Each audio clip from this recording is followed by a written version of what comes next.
یو منصوبه پیش کوو وچه کلکه فیصله به پښتانه وکړي پښتانه نور ستاسو سره په دې شرایطو تګ نشي کولی. د پښتون ژغورنې غورځنګ مشر منظور پشتين پاکستان ته خپله خاوره نه در پرېږدو د پښتنو تګ در سره نه کیږي. سلامونه د تان میډیا یوټیوب چینل درنو لیدونکو ښه راغلاست درته وایم. د پښتون ژغورنې غورځنګ رهبر منظور پشتين په یو تازه وینا کې پاکستاني چارواکو ته په خطاب کې ویلي چې نور د پښتنو تګ ورسره نه کیږي. نوموړي دا هم ویلي چې پښتانه د پاکستان له اوسنیو سیاستونو سره نور د دغه هیواد سره تګ نشي کولی. ښاغلی پشتين د خپلو خبرو په یوه برخه کې ویلي زه د پاکستان ریاست چارواکو ته هم وایم داسې ښکاري چې زموږ او ستاسو نور نه وشوه.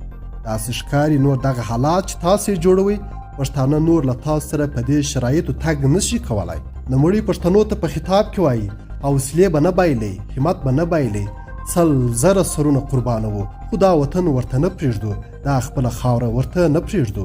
پښتون همداشان د اکتوبر پر 11 د پښتون قومي عدالت جرګې د بللو اعلان کړی او ویلي چې د پښتنو لږ تر لږه 40,000 استازي به پکې د پاکستان د سیاستونو او خپل وضعیت په اړه خپلې پریکړې کوي. هغه په یوه وینا کې پاکستان ته ویلي چې پر پښتنو یې 20 ګوزاره کړي خو دا ځل به پښتانه منسجم او داسې یو ګوزار وکړي چې د پښتنو تاریخ او برم به ورپه یاد کړي.